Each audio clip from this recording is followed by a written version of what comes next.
오늘 6월 8일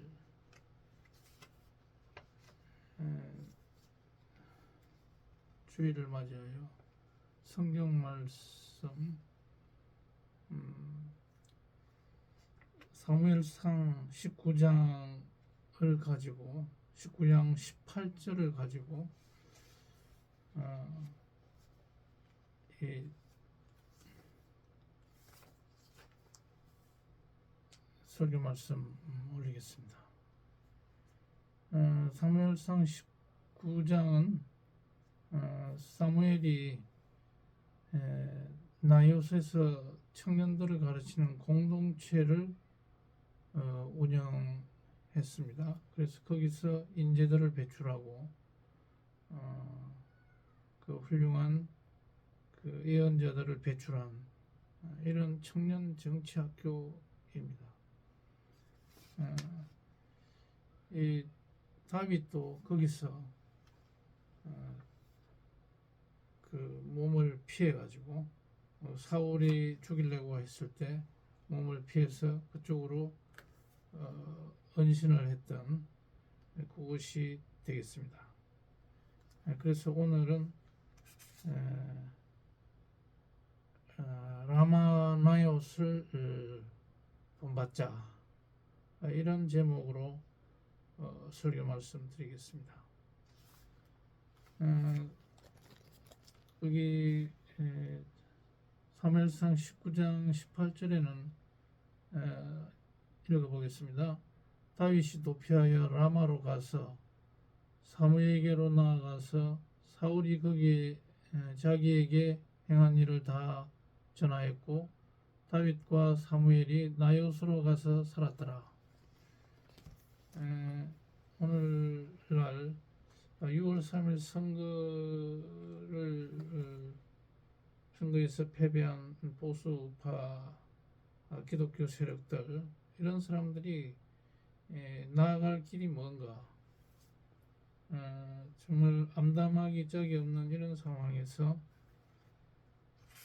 이 성경 말씀을 통해서 우리가 다시 한번 전열 정비를 해서 청년 정치학교를 만들자.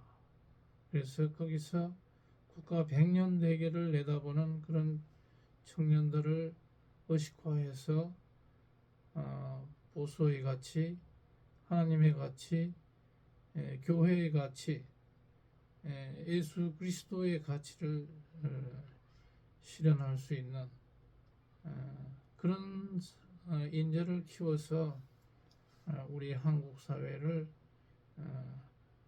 한 단계 더 레벨업 시키고 이 현 상황에서 정말 어지러운 이 한국 사회를 말끔히 청소하고 그 통일 한국을 여는 그런 기반이 되는 청년 정치학교 이런 것들을 만들어서 대비해야 할 것이다. 이런 말씀을 오늘 드리고자 하는 것입니다. 그 윤석열 대통령은 전에 설교에서도 말씀드린 바와 같이 열왕기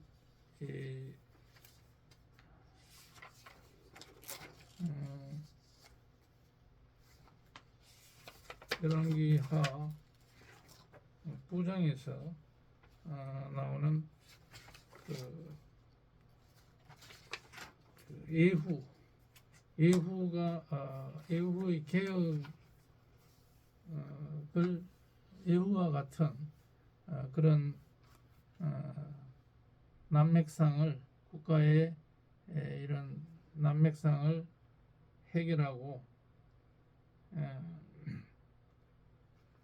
그런 그 당시에 아합의 여러 가지 잘못된 부분을 깨끗이 청소하는 그러한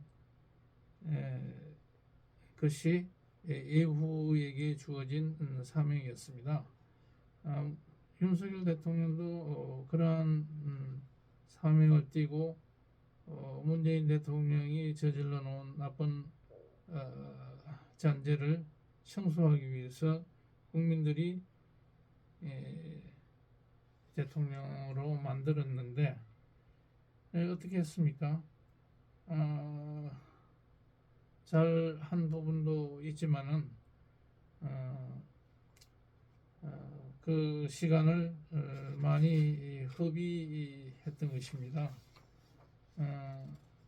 그렇게 해서 또 3년이 지난 즈음에 와서는 또 공연이 있을 데 없이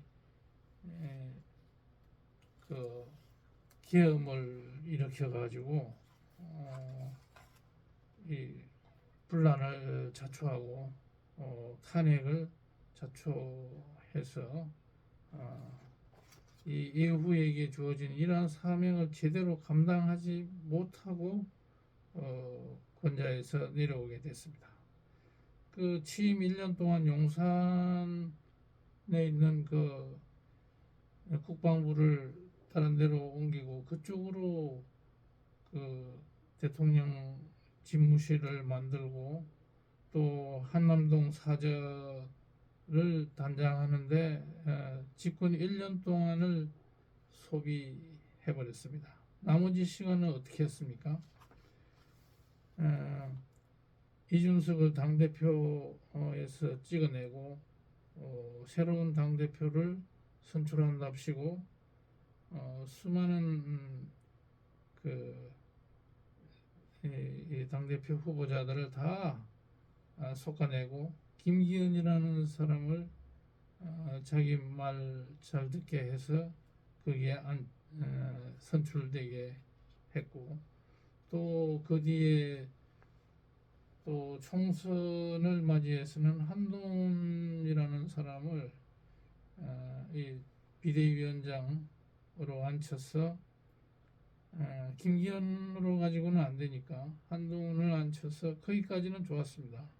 그렇지만 그 총선을 지휘하도록 맡겨놨으면은 그 모든 것을 위임해야 되는데 감나라 배나라 해서 사사건건이 간섭하고 결국은 시장통에 가서 대파를 들어올리니까 그것 가지고 조국이 등장해서 휘젓고 다녔던 것입니다. 모든 것이 이렇게 설쳐되는 것이 결국은 좋지 않은 결과를 가져오게 된 것입니다. 그리고 한동훈 당대표를 갖다가 총선에서 패배하고 나서 한동훈 당대표가 또 되는 것을 막기 위해서 온갖 그 추잡한 짓을 벌였고 그런 일을 하느라고 모든 것을 허비했습니다. 제대로 일해 놓은 게 많지 않다는 겁니다. 거의 없다. 탄핵 후에 이게 이제 갑작스럽게 한 달 만에 선거를 치러야 되는데 탄핵 후 대선 이 선거를 앞두고 후보 선출을 앞두고 김문수 아바타, 한덕수 아바타로 만드는 이러한 공작을 하다가 결국은 참패를 불러왔습니다. 그런 지금 와서 홍준표는 뭐라고 하고 있습니까? 이 독고다이라는 이 홍준표는 큰 틀에서 봤을 때 항상 당에 비협조하는 인물이었습니다. 이 사람이 또 다른 윤석열처럼 고집불통이 될 가능성도 있다.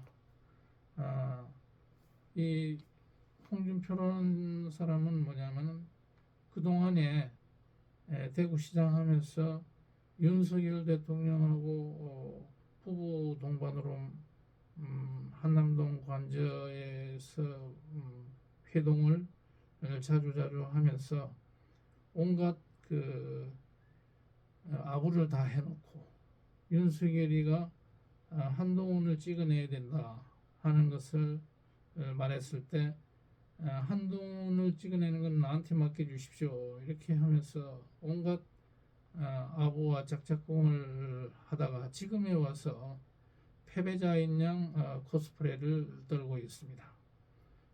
이런 사람도 어떻게 해야 되겠습니까? 나경원도 어떻게 해야 되겠습니까? 화합을 하지 않는 이 나경원, 또 그 권성동, 또 이런 사람들이 친윤들이 아직도 그 잔재해가지고 국힘에서 사사건건 발목을 잡고 있을 때 이것은 유일한 해법은 70만 국민의힘 당원들이 문제가 있는 이러한 인사들은 주요 요직에서 걸러내야 된다 하는 것이 당을 살리는 길이다 이렇게 보는 것입니다. 그래서 앞으로 뭐 지금 원내대표도 뽑는다 당 대표도 뽑겠지만은 이러한 과정에서 중도 인사를 선출해야 되는데 그렇지 못하고 또 윤석열의 입김이 작용한다든지 이러한 잔당들이 입김을 계속 가질 때는 정말 죽도 밥도 안 되는 이런 지도력을 발휘하는 지도부가 될 것이기 때문에 걱정스러운 겁니다. 잠깐 뒤돌아보자면 한동훈 대표가 선출이 돼가지고 이재명 대표하고 잘 경쟁하는 관계에서 잘 굴러오다가 계엄이 선포되고 나서 그 이후에 그 장동혁 최고위원 이 사람이 그 사퇴하는 바람에 국민의힘 지도부가 완전히 붕괴돼 버린 것을 가지고 이 붕괴가 지도부의 붕괴가 국민의힘의 몰락에 대선에서 실패하는 하나의 기본적인 그 바탕을 깔아놨다.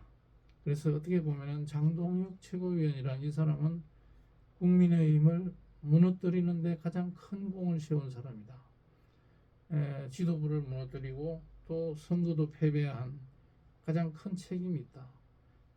이 사람이 한동훈의 좌장으로서 버티고 있으면서 이 지도부를 무너뜨리지 말고 한동훈의 옆에서 좋은 조언을 해주는 이런 사람이 되어야 함에도 불구하고 완전히 당을 쑥대밭으로 만들어서 윤석열의 아바타들을 전부 지도부로 교체하는 권영세 이런 사람들 들어와가지고 당을 완전히 말아먹은 그런 셈이 돼버렸습니다. 그래서 지나간 것은 지나갔지만은 어떻게 앞으로 해야 될 것인가. 그래서 이런 중립 인사들 한동훈과 또 그 안철수 같은 이런 중립적인 인사들이 지도부를 구성해서 윤석열하고는 어느 정도 단절을 해야 된다. 윤석열 대통령이 공과가 많이 있지만은 지금은 탄핵을 받은 입장이기 때문에 뒤로 물러서야 하는 것이다. 이렇게 보는 겁니다. 또다시 종교 세력을 등에 업고 우파를 좌지우지하려고 하면은 정말 이것은 또 한 번 사분오열이 되는 그런 목사의 지리멸렬 과정이 다시 보이게 될 것입니다. 그래서 그런 것을 막기 위해서 청년 정치학교 같은 것을 만들고 그거는 김진홍 목사님이 그런 것을 주도하고 있는 것으로 보입니다. 앞으로 뭐 윤석열이라는 썩은 동아줄을 아직도 정광훈, 김진홍 또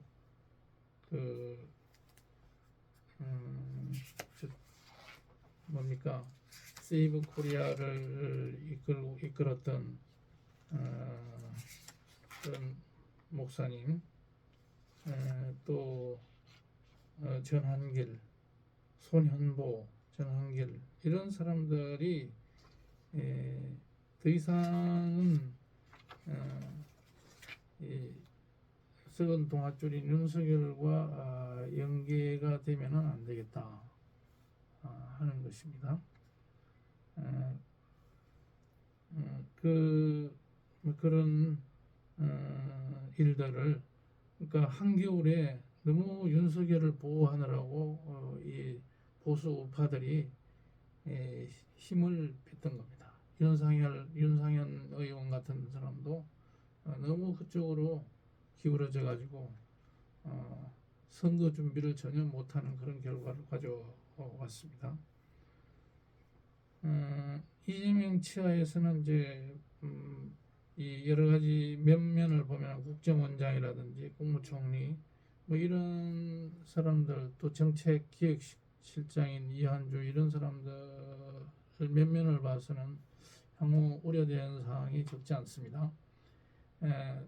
대법원 판사를 갖다가 12명에서 30명으로 늘리려고 하는 이러한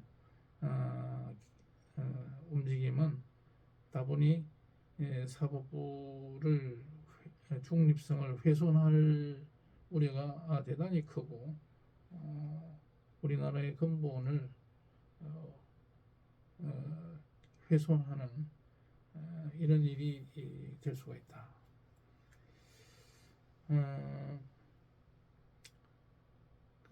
지금은 뭐 보수의 최바닥 수준으로 나락에 떨어졌지만은 달이 차면 또 보수의 보름달은 떠오를 것입니다. 그때면은 보수는 다시 결집하겠지만 결집의 주체는 비주류, 그동안에 소외됐던 중도를 대변하는 이러한 포용의 리더십이 되어야 될 것입니다. 그를 위해서는 청년 정치학교 등의 지도자 학교와 각종 포럼, 세미나, 전국 투어 이런 교회 등에서 이런 세이버 코리아 같은 그런 전국 투어가 활발히 전개돼 가지고 보수 집권의 백년대계를 다시 짜야 할 것입니다. 이번에도 보면은 목사들 중에서도 이재명을 지지하는 사람이 굉장히 많습니다. 기본소득 정책으로 가난한 목사들이 묻지마 이재명 지지를 한 것들이 있습니다. 이들에게도 의식화가 필요합니다. 보수 기독교인이라면 당연히 보수의 가치, 교회의 가치, 하나님의 가치를 지향하고 최소한 이에 근접한 우파의 지도자들을 택하는 것이 기본임에도 그렇지 못하고 있습니다. 이들은 교회가 무너지더라도 나라가 망가지더라도 나의 입만 챙겨 먹는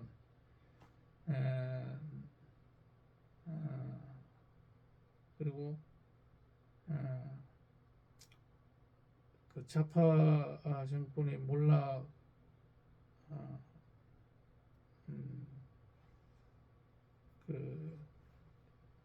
입만 챙겨 먹다 보니까 좌파 정권의 완전 우파가 몰락하는 이런 것에는 아랑곳하지 않고 그래도 뭐 입만 열면은 성교니 전도 구원 뭐 이런 얘기를 많이 하고 있습니다. 그렇지만 행동은 그렇지 못하다. 예수님의 가르침으로 나아가지 못하고 있는 이런 상황이 되어 있는 것입니다. 그래서 그리고 이제 이러한 지도부가 구성이 되어서 점차 이 국민의힘도 그렇고 광화문에 있는 정광훈 목사 그룹도 그렇고 각자의 그 위치에서 이 보수 재건을 그 위해서 노력해야겠지만 우리는 이 보수의 그 결집이 아무리 되어도 40%가 채 안 되는 그런 상황입니다. 그렇기 때문에 중도의 표를 많이 끌어와야 우리가 이길 수 있습니다. 그렇게 하자면은 이 지도부라든지 이 보수의 리더들은 평소 김종인 이나 진중권, 조갑재 등과 같은 보수의 논객들을 잘 끌어안을 수가 있어야 됩니다. 이들이 이슈화하는 데는 전문가이고 여론을 선도하는 사람들이기 때문에 이런 사람들을 보수로 끌어당겨서 보수의 표를 더 두텁게 하는 이런 일들을 해야 하는 것이죠. 당내 중진들도 서로를 인정하고 정치 자산으로 서로를 이해해 줄 필요가 있겠습니다. 그래서 그런 것들을 잘 하기 위해서는 아까도 말씀드렸지만 유일한 방법은 70만 국힘 당원들이 정신부릅뜨고 정말 지도자감이 누군지 그것을 잘 가려내서 당대표를 선출하는 것이 중요하다. 이렇게 말씀드리겠습니다. 그러면 오늘의 성경 말씀을 다시 한번 돌아가 보면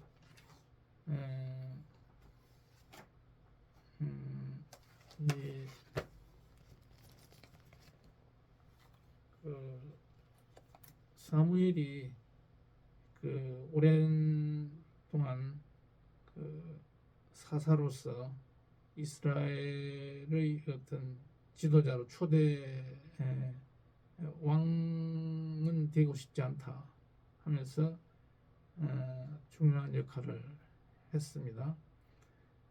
지도자로서 중요한 역할을 하고 은퇴를 하면서 자기 고향 라마로 라마로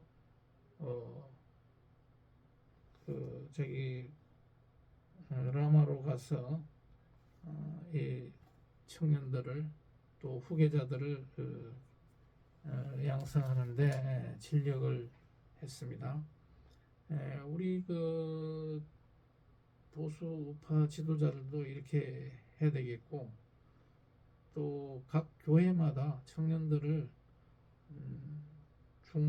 중장년들까지 이러한 청년 정치학교를 개설해서 의식화하는 작업이 필요하겠습니다. 거기에 앞장서고 있는 분이 바로 김진홍 목사님인 걸로 알고 있습니다. 그러한 학교들이 많이 세워져서 이런 의식 있는 청년들을 많이 길러내서 이 성경 말씀에도 기본이 되어 있고 또 이 정치 감각이 뛰어난 이러한 인물들을 배출해서 우리 그 초대 이승만 대통령 때라든지 그 독립운동 당시에 많은 지도자들이 교회에서 배출된 것처럼 지금 이 상황에서도 교회에서 많은 훌륭한 지도자들이 배출되었으면 좋겠다 하는 마음을 가지고 있습니다. 그래서 이제 그동안에 사분요 오열되었던 이러한 교계에서 세이브 코리아든지 또 광화문의 정동원 목사님 그룹 이런 분들도 각자 자기 위치에서 이런 청년들을 길러내는 이런 일에 앞장서 주기를 바라고 서로를 포용하는 그런 일을 해 주셨으면 하는 마음 간절합니다. 오늘 이 사무엘이 이런 라마나요스에서 이러한 청년들을 길러내는 이러한 정신 이것을 본받아 오늘의 한국의 이런 위기 상황을 극복하는 데 이런 교회가 앞장서는 그런 것을 특별히 주문하고 싶습니다. 목사님들, 여러 목사님들 아주 이 부분에 유념해 주시기를 부탁드리고 설교 말씀 여기서 마치겠습니다.